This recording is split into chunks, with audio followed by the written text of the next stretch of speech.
हिम्मत है प्रधानमंत्री को फैक्ट्री खोलनी पड़ेगी। हम सरकार बनते ही 4 भागों में प्रदेश को पहला बांटेंगे। बीजेपी जी, भारतीय झूठ पार्टी। 44 जवान शहीद हुए पुलवामा में, 300 क्विंटल आरडीएक्स आया, उसकी सीबीआई जांच नहीं हो रही है। एक डायरेक्टर मर रहा है, एक्टर, उसी की सीबीआई जांच हो रही है। बिहार का चुनाव है, 44 जवान शहीद हुए तो पाकिस्तान में आप सर्जिकल स्ट्राइक कर दिए, अच्छा किए, लेकिन एक को नहीं मरे। कुछ पेड़ ओढ़ गिरे। हाँ, पेड़ नहीं थे, कौआ मरा था खाली। जो राष्ट्र की संपत्ति बेचे वो राष्ट्र विरोधी होगा। पहले पिछड़ा दलित अल्पसंख्यक को पीटे, हत्या, लूट, डकैती, बलात्कार हुआ। जब पंडित जी लोगों को ये पीते हैं, नाथ संप्रदाय का जब गठन हुआ गोरखपुर में, तो किस उद्देश्य से गठन हुआ? ब्राह्मण के विरोध में। 28 विभाग बेच दिया, भाषण दे रहे हैं कि हम देश भी करें, नहीं बनाया कितना? एक टाफी भी नहीं बनाने की फैक्ट्री खोला है। वहाँ शराब की दुकान पर हजारों लोग लाइन है, कोरोना नहीं है। बैंक पर 500 रुपया दे करके 400-500 महिलाएं लाइन लगाई, भीड़ मची है, वहाँ कोरोना नहीं। और स्कूल में बच्चे अगर जाएंगे तो वहाँ कोरोना हो जाएगा। उत्तर प्रदेश का राज्यपाल गुजराती, सीबीआई का चीफ गुजराती, ईडी का चीफ गुजराती, सुप्रीम कोर्ट का जज गुजराती, गृह मंत्री गुजराती, प्रधानमंत्री गुजराती, आरबीआई का चीफ गुजराती, बैंकों से रुपया लेके भागने वाले 50 बड़े बड़े सब के सब गुजराती, कारपोरेट घराने सब के सब गुजराती, और जो भी देश में बड़े बड़े ठेके पट्टे हो रहे हैं सब के सब गुजराती। ये सरकार नई नई योजना बना करके कैसे देश के पैसे को लूटा जाए उस फिराक में पड़ा है। किस किसान को पाबंदी थी कि आप मार्केट में न बेचो? किसी भी आम आदमी को अपना गेहूं बेचो, चाहे क्रय केंद्र पर बेचो, चाहे मंडी में ले जाके बेचो, कोई रोक तो किसी को नहीं थी। अब ये अपनी पीठ थपथपा रहे हैं कि हमने ये कानून पास कर दिया कि किसान अब ले जाके चाहे जहां मन वहां बेच सकता, अच्छा दाम ले सकता है। तो भाई रोक कहाँ थी? हाँ, इसकी आड़ में आप एक नया कानून ला रहे हो जो खतरनाक है। बाबा साहब डॉक्टर अंबेडकर जी के बाद कैबिनेट से इस्तीफा देने वाले ओम प्रकाश राजभर दूसरे हैं। तो हम 2002 में भी बता दिए थे कि हम 17 में सत्ता में चलेंगे। लोगों को बता रहे हैं कि 22 में सरकार बनाएंगे, नहीं बना पाए तो सरकार बनवाएंगे, तो सरकार की लगाम अपने हाथ में रखेंगे। उत्तर प्रदेश में सियासत की सीढ़ियां चढ़कर यदि सत्ता में प्रतिष्ठापित होना है तो एक नाम है ओम प्रकाश राजभर का। बिना इनके सहयोग के यह सियासत की सीढ़ियां चढ़ पाना वर्तमान में काफ़ी मुश्किल है। आज हम हैं ओम प्रकाश राजभर जी के साथ, जो सुहेलदेव समाजवादी पार्टी के राष्ट्रीय अध्यक्ष हैं। यूट्यूब चैनल ब्रजभूषण मार्कंडेय सहित अन्य जो चैनल आज इसे कवर कर रहे हैं, सबके तरफ से आपका सादर अभिवादन। Thank you. और गाजीपुर से आया रसड़ा, आपके निवास स्थान पर जगह जगह गड्ढे, गड्ढे में सड़क हैं कि सड़क में गड्ढे हैं। कई जगह छुट्टा पशु घायल थे, कुछ वाहन पलट गए, कुछ लोग चोटिल हो गए। आप भी सियासत में थे, कैबिनेट मिनिस्टर थे योगी गवर्नमेंट में। प्रदेश के मुख्यमंत्री जी ने कहा था 15 जून तक सारी सड़कें गड्ढा मुक्त हो जाएंगी। कैसा लग रहा है? कि बीजेपी जी, भारतीय झूठ पार्टी, इसका नाम हमने रख दिया है। जी, जैसा कि आपने बताया कि सत्ता में हम उनके साथ 2 साल थे। जी, हम इसी बात को उनको समझा रहे थे कि जनता के बीच में अगर कोई बात हम कहें जी, तो हम लोग उसके लिए खरा उतरे। जी, लेकिन ये कहते कुछ हैं, करते कुछ हैं। जी, एक दिन मैंने देखा फेसबुक पर पूरा भारत का नक्शा बना हुआ था, जी, और पूरे भारत के नक्शे में सड़क पे जी, गड्ढा था। जी, एक साथी ने कमेंट किया कि भारत में गड्ढा है कि गड्ढे में भारत है। जी, तो इस सरकार से उस गड्ढे से नहीं मतलब है। जी, ये सरकार नई नई योजना बना करके जी, कैसे देश के पैसे को लूटा जाए उस फिराक में पड़ा है। जी, जैसे आप आए हैं, आपने देखा कि पूर्वांचल एक्सप्रेसवे बन रहा है। जी, उसके 15 किलोमीटर इर्द गिर्द जितने भी लिंक मार्ग हैं, जो पहले से बनी हुई सड़कें, इस एक्सप्रेसवे हाईवे के बनने से वो सड़कें टूट गई। जी, उसको मरम्मत के लिए सरकार का ध्यान नहीं है। उसका ध्यान, चूंकि उसमें जो हाईवे बन रहा है उसमें अच्छी कमाई है, जी, इस नाते सरकार का ध्यान वहाँ है। जी, इन सड़कों पर नहीं है। हम लोगों को इस सड़कों पर इसी तरह झेलना पड़ेगा जब तक ये सरकार रहेगी। जी, और सच्चाई तो ये है कि उत्तर प्रदेश में 403 विधायक हैं। जी, 403 विधायकों में 402 विधायकों को हमने देखा, पढ़ा जी, कि वो चुनाव जीत के गए हैं तो जो क्षेत्र के विकास के लिए निधि मिलती है जी उसको भी वो एक तरह से बेच देते हैं निधि को, जी विद्यालय में या ऐसे जगह की जहाँ 40-50% कमीशन मिल जाते हैं। तो वो क्षेत्र का विकास करने नहीं जाते हैं बल्कि वो अपना विकास करने जाते हैं। यही वजह है कि जो प्रदेश की हालत है, चाहे वो सांसद हों, चाहे विधायक हों, चाहे एमएलसी हों, चाहे राज्यसभा हों, उनसे क्षेत्र से मतलब नहीं है। जी यही दुर्गति का कारण है। क्या सभी के साथ ये चीज़ें लागू हैं? कुछ तो अच्छे होंगे। देखिए, हम दुनिया की बात नहीं करते। आपने देखा भी, आप ही लोगों के पोर्टल पे, चैनलों पे चला जी कि कोई भी बात अगर सरकार गलत स्टेप उठाती थी तो मैं सरकार में रह के सरकार से लड़ता था। जी मैं इस नाते सबको कहता हूं कि जब सामाजिक न्याय समिति की एक रिपोर्ट 2018 30 मई 2018 को बनी, सदन में मैं बोल रहा था तो नाई का, गुण का, पाल का, राजभर का, चौहान का, बिंद का, केवट का, मल्लाह का, माझी का, कुशवाहा का, ये जो अति पिछड़ा वोट था जी पिछड़ी जाति के 27% आरक्षण के बंटवारे को 7, 9, 11 करके बटा लागू करने के लिए जब मैं सदन में बोल रहा था तो कोई भी साथ देने को तैयार नहीं था। जी वोट तो सबको चाहिए लेकिन कोई तैयार नहीं था। इस नाते वहाँ मैंने देखा कि एक स्कीम लंबे समय से चलती है गरीबों के इलाज के लिए। जी उत्तर प्रदेश में मुख्यमंत्री जी ने सदन के अंदर, विधानसभा के अंदर उन्होंने कहा कि गरीबों के प्रति, कमजोरों के प्रति अगर उत्तर प्रदेश में कोई व्यक्ति मिनिस्टर है तो वो ओम प्रकाश राजभर, जिन्होंने 3,62,77,000 रुपया 18 महीने में गरीबों के इलाज के लिए दिया है। दूसरे नंबर पर 40 लाख स्पीकर महोदय विधानसभा अध्यक्ष को बताया। अब इसी से अंदाज़ा लगाया जा सकता है कि कितने लोग समाज के प्रति, चुनाव जीत के गए अपने क्षेत्र के प्रति कितना लगाव रखते हैं। जहूराबाद में मुझे 3 साल में 6 करोड़ रुपया मिला। एक भी रुपया मैंने किसी विद्यालय को नहीं दिया। छोटी छोटी सड़कें, छोटे छोटे काम हमने करवाया और 6 करोड़ मिला और 96 करोड़ रुपया हम कुल मिला करके इस दूसरे अन्य विभागों से ला करके प्रयास किया कि कुछ काम हो। 3 सड़कें, लंबी सड़कें हमने बनवाने के लिए, जो आपके सीधागर घाट से जाती है मटेहूँ, इस पे पैसा सैंक्शन कराया। आपके ये सड़क जो है प्रधानपुर से लेके जो लट्ठूडी तक 3 सड़कें हमने सैंक्शन कराया। लेकिन गाजीपुर की एक विचित्र माया है गाजीपुर में कि आपसी लड़ाई में महेंद्र पांडे जी का अलग लड़ाई है, मनोज सिन्हा जी की अलग लड़ाई है, मुख्तार अंसारी की अलग लड़ाई है। अब एक नई लड़ाई चंचल सिंह खड़े हो गए हैं। मतलब ये जो कुछ भी हो हम करावें, हमको कमीशन मिले, कोई दूसरा न ले। एक किसी ठेकेदार को हमने लगा कि दिल्ली से यहाँ तक कुछ सड़क को सैंक्शन करा, 3 सड़कों को। जब टेंडर हुआ तब लोगों को पता लगा कि कैसे हो गया, ये कैसे कराएंगे, तो टेंडर कैंसिल करा दिया सीएम से मिलके लोगों ने। हमने कहा कि हमको उसमें से पैसा लेना था नहीं, हमको कमीशन की चिंता थी नहीं। हमने कहा भाई हमारा काम था, हमने प्रयास किया, छोड़ दीजिए।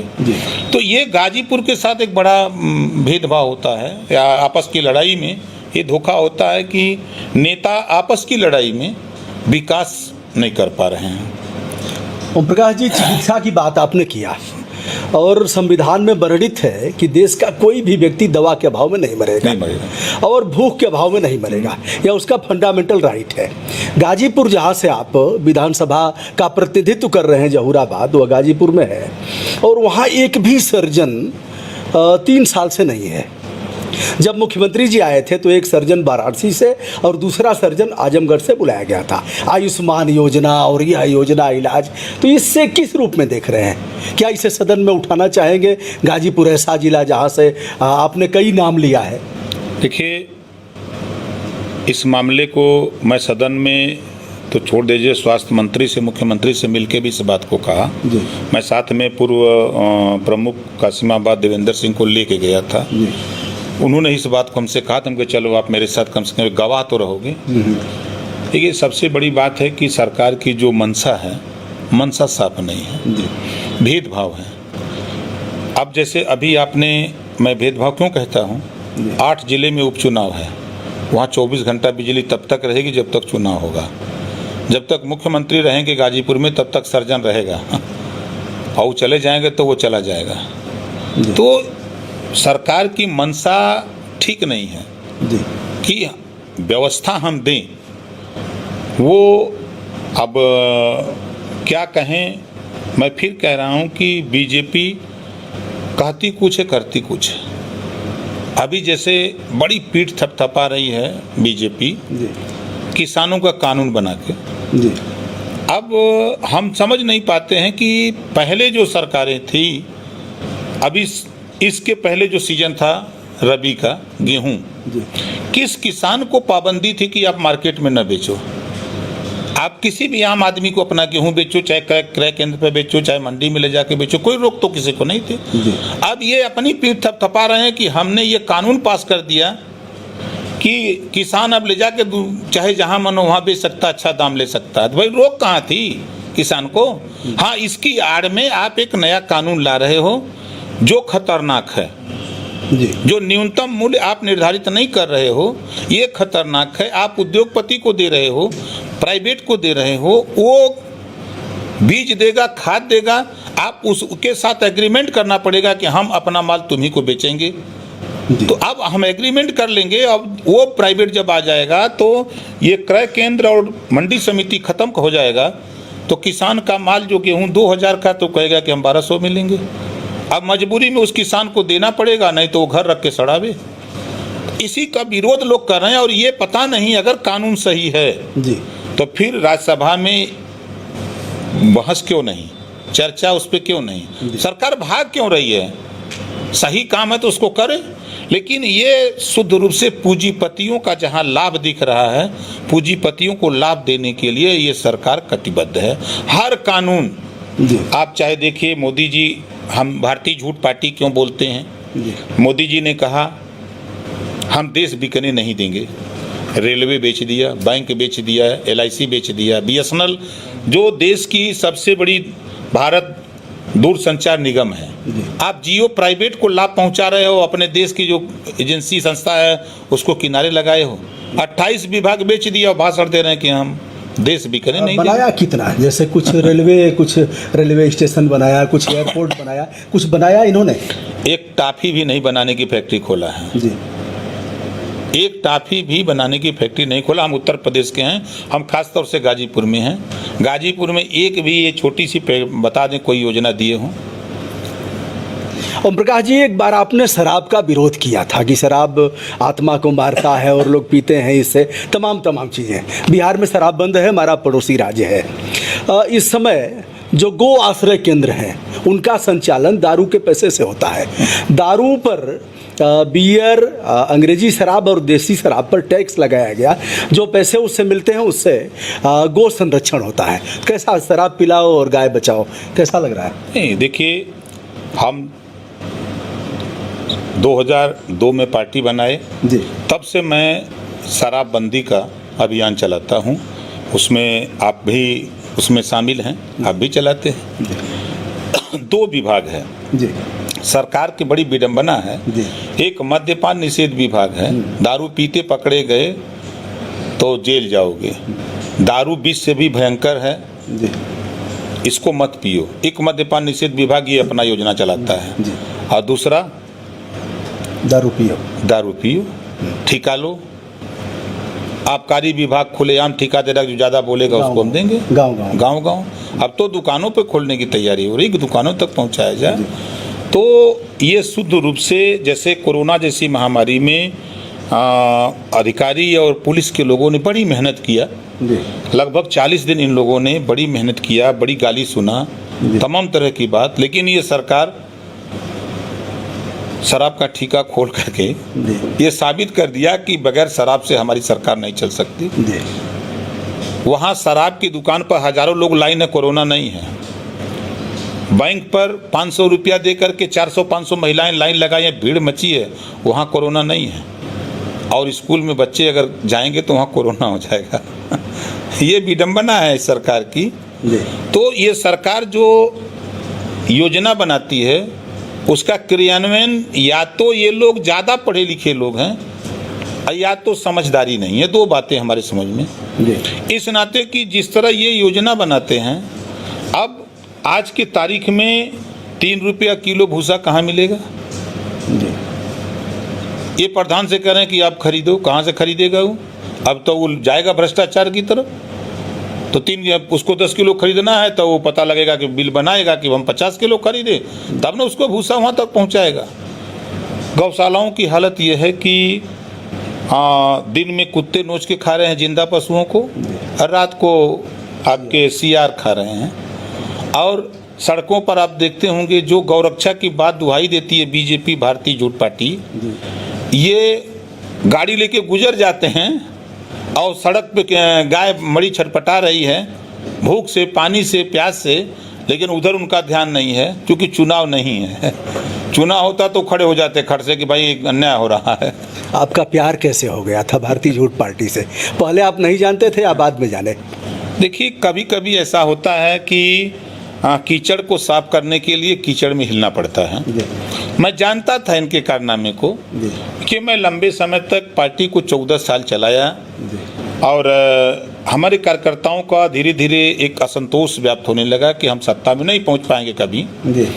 तो मैंने समाजवादी पार्टी से भी बहुत कोशिश किया, बसपा से भी किया, कांग्रेस से भी कोशिश किया, लेकिन कोई तैयार नहीं हुआ। तो हमने कहा कि चलो कम से कम जो बाबा साहब डॉक्टर अम्बेडकर ने संविधान दिया है उसके तहत कहीं से जीत के चला जाए और वहाँ चल के डंडा लेके लड़ा जाए। तो मैं चला गया उस गोल में। 125 सीट पूर्वांचल में हमने जितवाया। आप गाजीपुर से देखें, जहाँ लोग जीते हमारा सहयोग उसमें रहा। जीत के गए। पहले कैबिनेट में चूँकि थोड़ा हम वहाँ सीखे, पहले कैबिनेट में एक मंगलवार को तो थोड़ा सीखे, दूसरे मंगलवार को हम भिड़ गए और तब से 2 साल हमारा हर तीसरे दिन उनका पंगा होता रहा। और मुझे अच्छा लगा कि यहाँ आकर के मजबूत दुश्मन से हम लड़े, कमजोर से नहीं। बाबा साहब डॉक्टर अम्बेडकर जी के बाद कैबिनेट से इस्तीफा देने वाले ओम प्रकाश राजभर दूसरे हैं। लोग मंत्री बनने के लिए तंग रहते हैं, विधायक बनने के लिए तंग रहते हैं। हम तो आज भी कहते हैं कि हम आज भी विधायक से इस्तीफा देते हैं, कोई दिक्कत नहीं हमको है।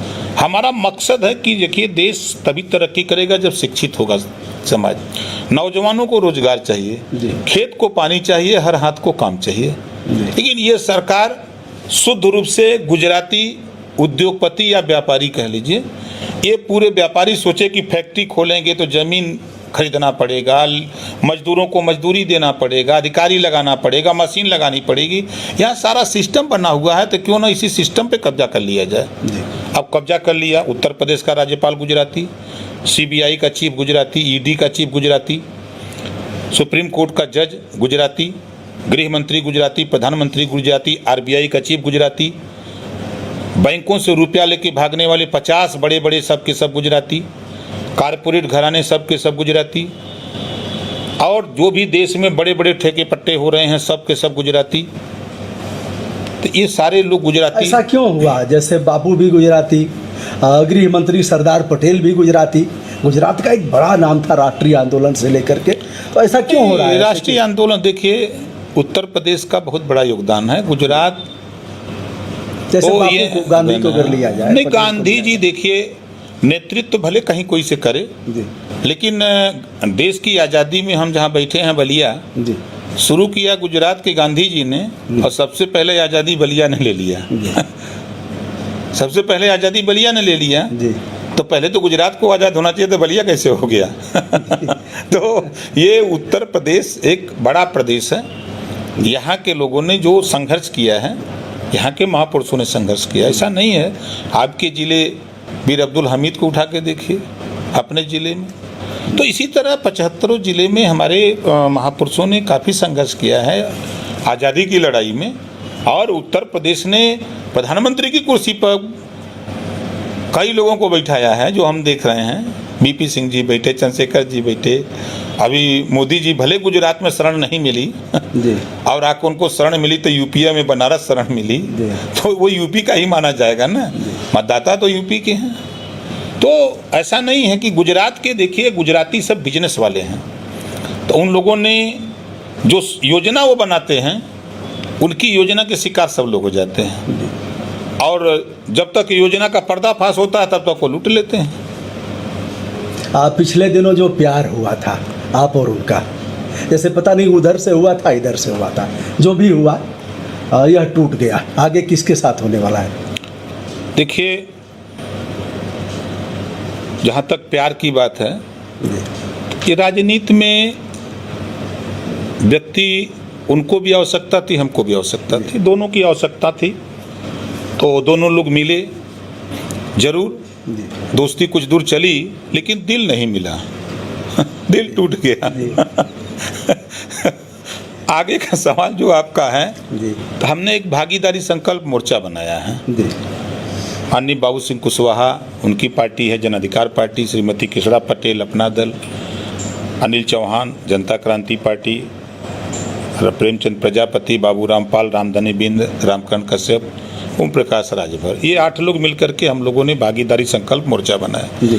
और उत्तर प्रदेश में हम सबको दावत दे रहे हैं, हमारा विकल्प खुला है, जो इस लड़ाई में हमारी विचारधारा से जो सहमत है वो हमारे मोर्चे में आवे, हम उसका स्वागत करते हैं। हम किसी के साथ जाने वाले नहीं हैं। और आपको विश्वास दिलाता हूं, एक उदाहरण पेश करता हूं, भाटपा रानी बाई इलेक्शन था, समाजवादी पार्टी की सरकार थी, वहाँ पंडित जी विधायक थे, डेथ हो गई थी, उनके बेटे चुनाव लड़ रहे थे, मैं और बाबू सिंह कुशवाहा 2 आदमी मिलके हम लोगों ने चुनाव लड़ा था। समाजवादी पार्टी की सरकार में गुंडई थी, उस गुंडई से हम लोग लड़े और लड़ करके हम लोग 49,066 वोट पाए और 51,012 वोट पा करके समाजवादी पार्टी जीती। मात्र 2,000 से भी कम वोट का अंतर रहा, मात्र 2 आदमी थे।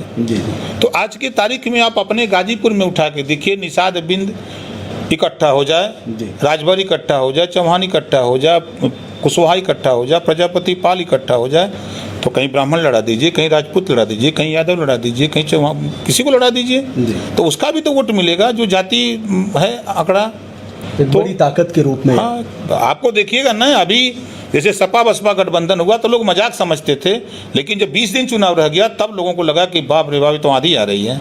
176 सीट जीत गए थे, 403 सीट पे चुनाव लड़ेंगे। हम लोग एकदम लगे काम में, हम लोग बैठे नहीं हैं। हम लोग समझ लें कि 24 घंटे में 18 घंटे 16 घंटे हमारे सभी नेता काम कर रहे हैं।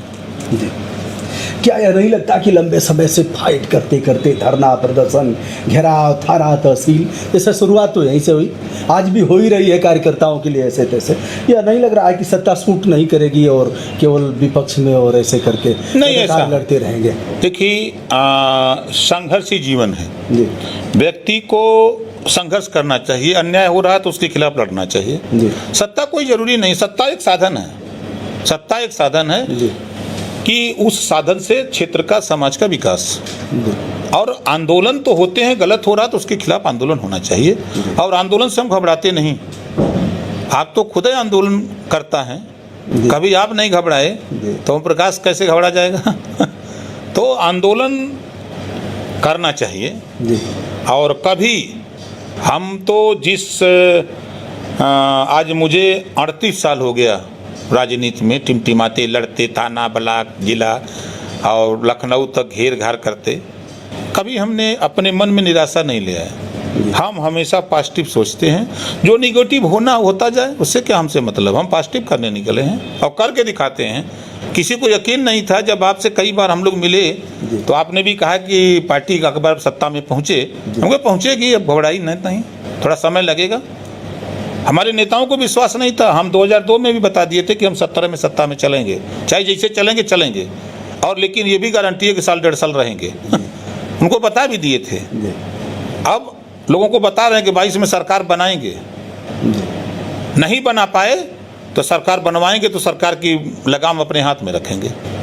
इतनी कुवत तो पैदा कर, रिमोट अपने हाथ में रहेगा, सरकार बनवाएंगे, सदन में कानून बनाने की चाबी है, कानून बनवाएंगे, और जो दलित, शोषित और आज तक वंचित हैं अपने अधिकारों से, उनको अधिकार दिलवाएंगे, ऐसा कहना है ओम प्रकाश राजभर जी का, जो राष्ट्रीय अध्यक्ष हैं। ओम प्रकाश जी, अंतिम सवाल है, युवा वर्ग जो रातों रात करोड़ों की संख्या में चौकीदार हो गया, मैं भी चौकीदार हूँ, सब चौकीदार हो गए, और आज सब बेरोजगार, हाथ पर लिखवा करके सब, मैं भी बेरोजगार हूँ, तो बच्चे भी कहेंगे कि आपने ओम प्रकाश जी से बात किया और हमारी बात नहीं किया। इनके बारे में आपको क्या कहना है? देखिए, मैं फिर कह रहा हूँ, बीजेपी भारतीय जनता पार्टी के झांसे में ये युवा आ गया। ये इतने, हमने इनके बयान देखा, अमित शाह जी के बयान को मैंने सुना, उन्होंने जब सवाल पत्रकार भाई ने किया कि आपने वादा किया था 15-15 लाख देने का, जी तो उन्होंने कहा कि आज देखो ये जुमला था, ये वोट लेने का तरीका था, इस बात को बोलने से वजन लगता था, लोग पागल होकर वोट दे रहे थे, ये अमित शाह जी का कहना था। जी तो युवा जो है इनके झांसे में आ गया और इन्होंने वादा कर दिया कि हम 2 करोड़ युवाओं को हर साल रोजगार देंगे। जी तो युवा को भी लगा कि भाई मोदी जी बोलते हैं, गुजरात तो कभी गए थे नहीं कि गुजरात का हालत क्या है, तो वो गए नहीं थे, इनके झांसे में पूरा युवा आ गया और आने का नतीजा ये हुआ कि युवा के गले में फंसरी लगाने की तैयारी कर दिया। अभी 5 साल संविदा तो फिर सरकारी नौकरी, अच्छा 6 महीने 6 महीने पे टेस्ट, अब ना 9 मन गेहूँ होगा, न राधे गौने जाएंगी, न ही परीक्षा में पास होंगे, न सरकारी नौकरी मिलेगी।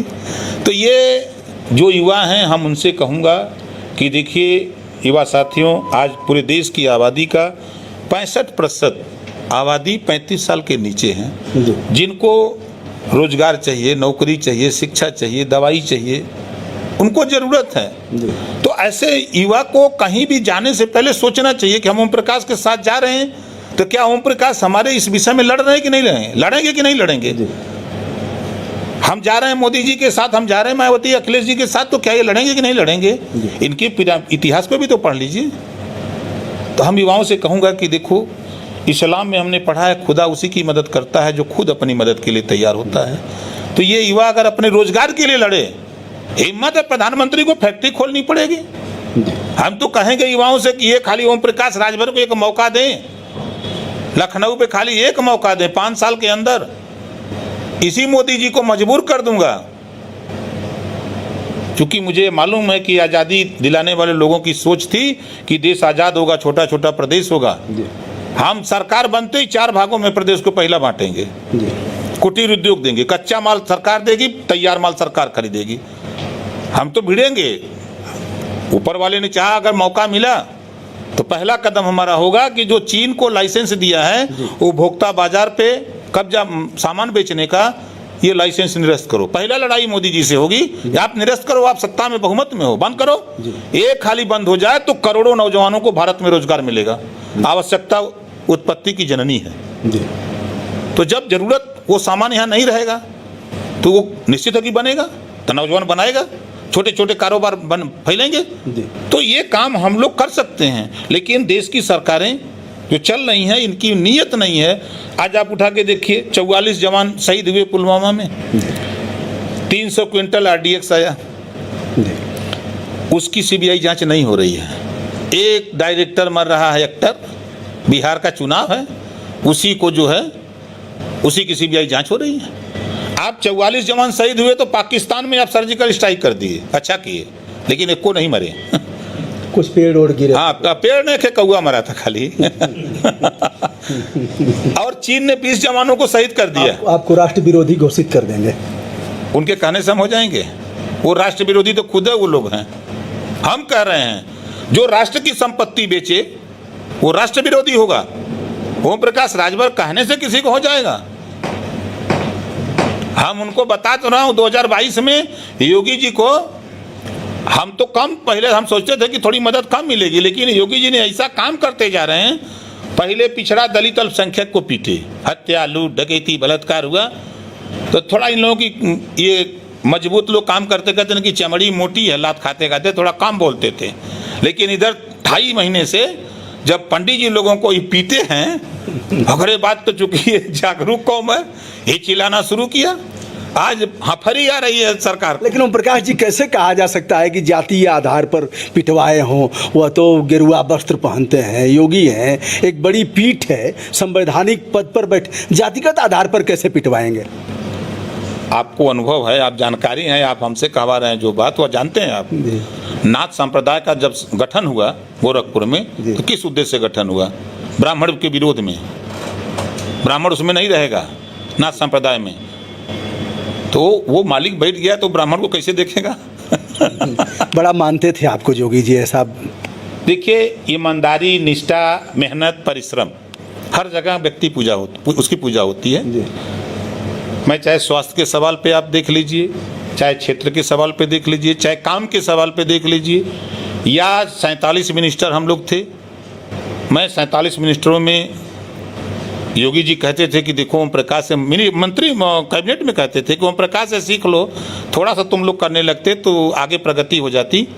ये व्यक्ति अकेले देखो कितना मेहनत कर रहा है, और थोड़ी थोड़ी सब लोग मेहनत करो। तो काम की पूजा करते थे, ऐसा नहीं था। ऐसा नहीं ना कि खुश करते थे कि कम बोलेंगे ओम प्रकाश। अरे हम उनके कहने से हम ऐसे व्यक्ति हैं कि खुश क्या करेंगे वो अब चलिए दोस्तों, मैं हूं ओम प्रकाश राजभर जी के साथ, जो कैबिनेट मिनिस्टर रहे हैं। आज इनकी बैठक है और बैठक में कार्यकर्ताओं को सचेष्ट करेंगे। संजोग से आज हमारी भी मुलाकात हो गई। ढेर सारी शुभकामनाएं आपको। बहुत बहुत धन्यवाद।